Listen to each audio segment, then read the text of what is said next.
Hey folks, welcome back to the Q Shed Backyard Barbecue. Today I wanted to give you a short tour of the Q Shed itself, this little building where I film all my videos.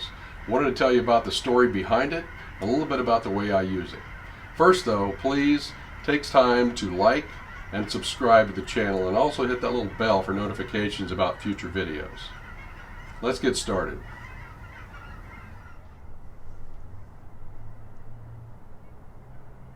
So here's a working view of the Q Shed. You can see my stainless prep table on the left and my big Cascade Smokers insulated cooker on the right. Let's walk inside and take a little bit of a closer look. This stainless prep table, by the way, is fantastic. Made by Regency. I can put a link in the description below on the table and the dimensions and so forth. You see these big heavy duty casters it comes on. Just a super solid table, nice backsplash on it, plenty wide enough, 24 inches wide, so I can do everything I need to do in terms of prep. And let's see, so I've got galvanized metal across the back, the same as I put on the roof, which I'll get to in just a moment.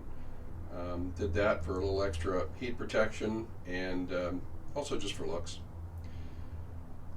We've got the butcher paper roll and paper towel holder, of course, along with utensil hooks.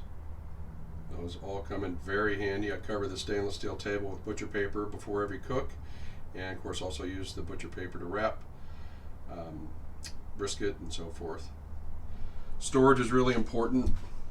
It's an 18-inch wide full length shelf up above there. You see I've got all my hotel pans, both full size and half size in there.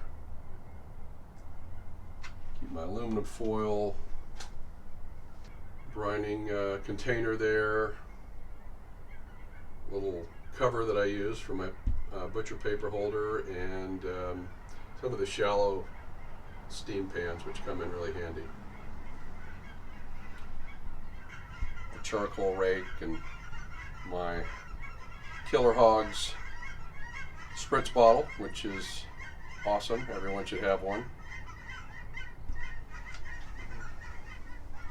I've got a little bit here. As you can see, there's plenty of room for my big cooker in here. I'm going to do a whole video on this thing, but it is a beast.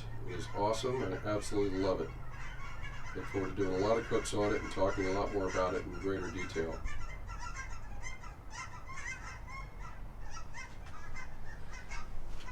It was important as I was building the shed to make sure that there was plenty of airflow to remove smoke, and there is. We've got these string lights up all the way around. They do a great job, even when it is pitch dark outside, of giving me plenty of light inside the shed. Up top, the roof has pretty good slope to it in case we get any snow, clear it off, or more commonly to drain rain.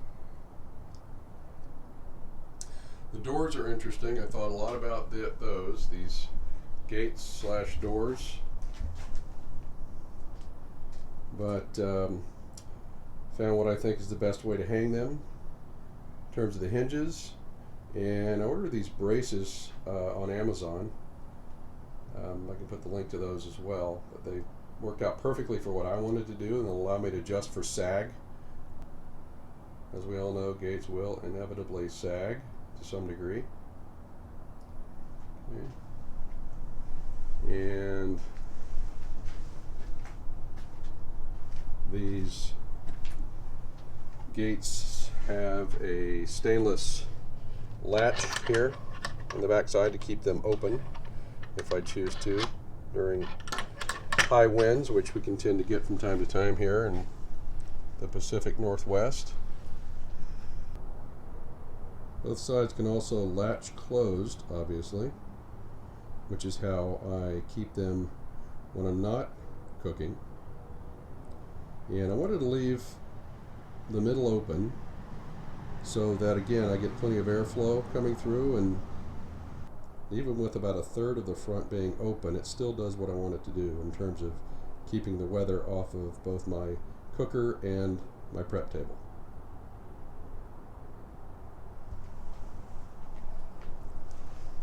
These latches are just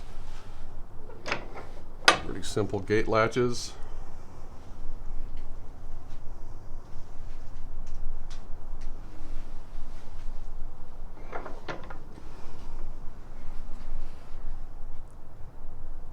I'll roll in some still photos as well, but when I'm not using the shed to cook in, everything is covered from my prep table, my big cooker, my Weber Smoky Mountain, and my Weber kettle.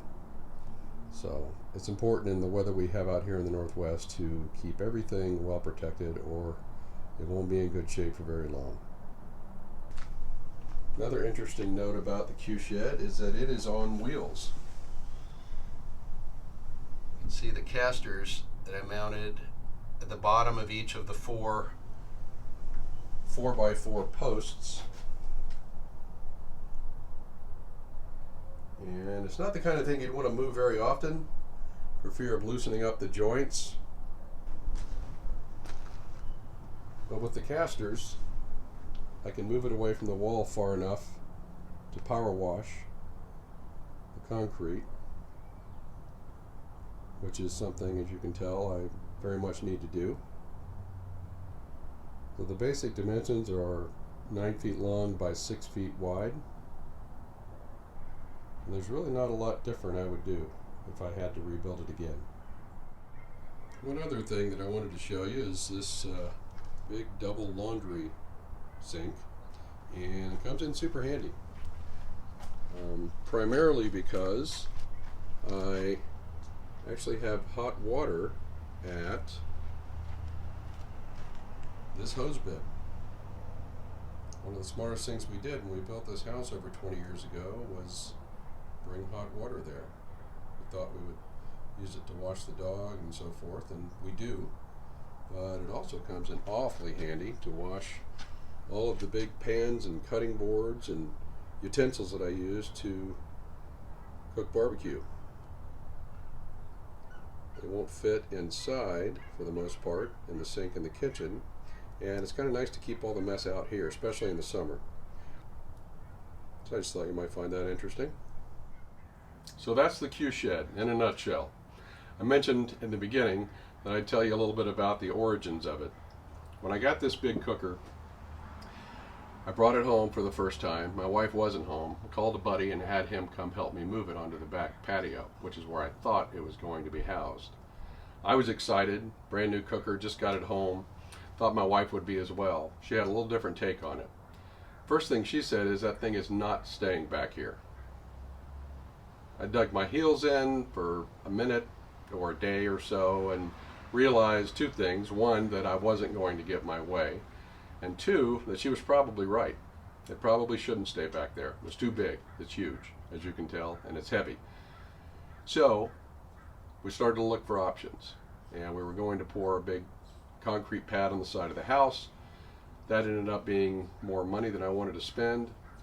Then we started thinking about building something like this. One thing led to another, and although I was extremely out of my comfort zone in doing this, I got through it with the help of a few friends.